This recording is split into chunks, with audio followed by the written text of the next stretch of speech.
नमस्कार दोस्तों, मैं हूं आपका दोस्त अजय कुमार यादव। एक बार फिर से हाजिर हूं इतिहास के पन्नों को लेकर। भगवान श्री कृष्ण के 16,108 रानियां थी।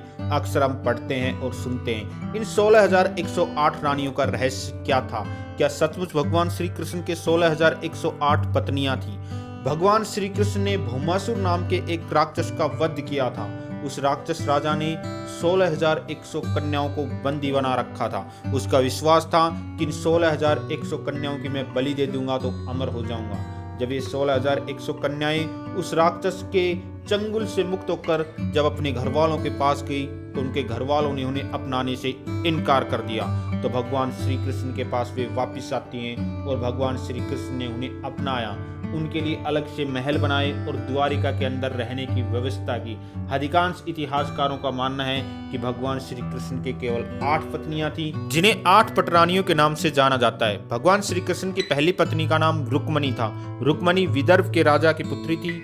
विदर्भ वर्तमान में महाराष्ट्र का एक क्षेत्र है। विदर्भ के राजा भीष्मक थे, उनकी पुत्री रुक्मणी थी। रुक्मणी के 5 भाई थे। एक भाई का नाम रुकम था। रुकम अपनी बहन का विवाह चेदी नरेश शिशुपाल के साथ करना चाहता था। शिशुपाल श्री कृष्ण की बुआ का लड़का था, लेकिन रुक्मणी मन ही मन भगवान श्री कृष्ण को चाहती थी। उसने भगवान श्री कृष्ण की प्रशंसा बहुत से क्षत्रियों को मुख से सुनी थी। जब भगवान श्री कृष्ण को यह पता चला तो उन्होंने रुक्मणी का हरण किया और रुक्मणी से विवाह कर लिया। भगवान श्री कृष्ण की दूसरी पत्नी का नाम सत्यभामा था। यह राजा सत्राजित की बेटी थी। राजा सत्राजित ने सूर्य देव की उपासना करके सैमंतिक मणि प्राप्त की थी। अधिकांश इतिहासकारों का मानना है कि यह सैमंतिक मणि वर्तमान का कोहिनूर हीरा था। एक दिन भगवान श्री कृष्ण ने राजा सत्राजित से कहा कि यह सैमंतिक मणि अक्रूर जी को प्रदान कर दे।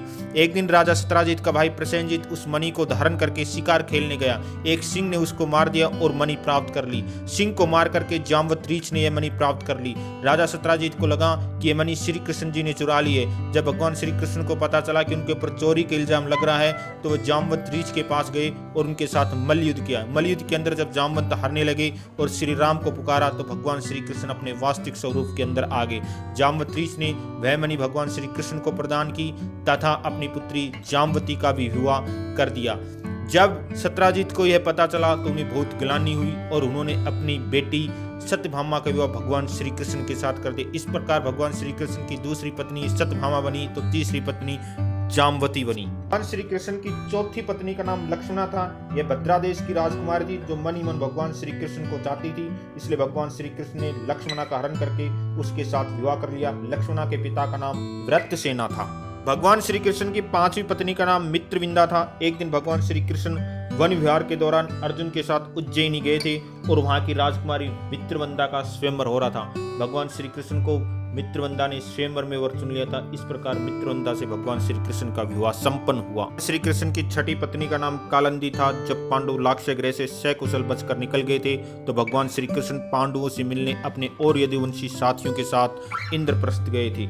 जब वे एक दिन अर्जुन के साथ वन विहार के निकले तो वहां सूर्य की पुत्री कालंदी श्री कृष्ण को पति के रूप में पाने की कामना से तप कर रही थी। भगवान श्री कृष्ण ने उनकी इच्छा को जानकर उनसे विवाह कर लिया। भगवान श्री कृष्ण की 7वीं पत्नी का नाम सत्या था। यह राजा नगनजीत की बेटी थी और राजा नगनजीत ने एक शर्त रखी थी कि जो बलवान 7 बैलों को एक साथ नाथ कर देगा उसकी कन्या उसके साथ विवाह कर लेगी। भगवान श्री कृष्ण ने 7 बैलों को एक साथ नाथ कर दिया। इस प्रकार सत्या से भगवान श्री कृष्ण का विवाह हुआ।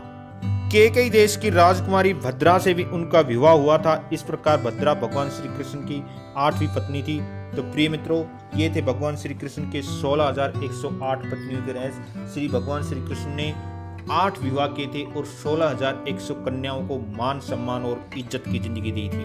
प्रिय मित्रों, आज का वीडियो कैसा लगा कमेंट करें, वीडियो को लाइक करें, चैनल को सब्सक्राइब करें, अपने भाई को इसी तरीके से सपोर्ट करते रहें। हम भारतीय ज्ञान, संस्कृति, धर्म, इतिहास, current affairs, motivations, life management से संबंधित वीडियो बनाते रहते हैं। इसी प्रकार हमें सपोर्ट करते रहें। जय हिंद, जय भारत।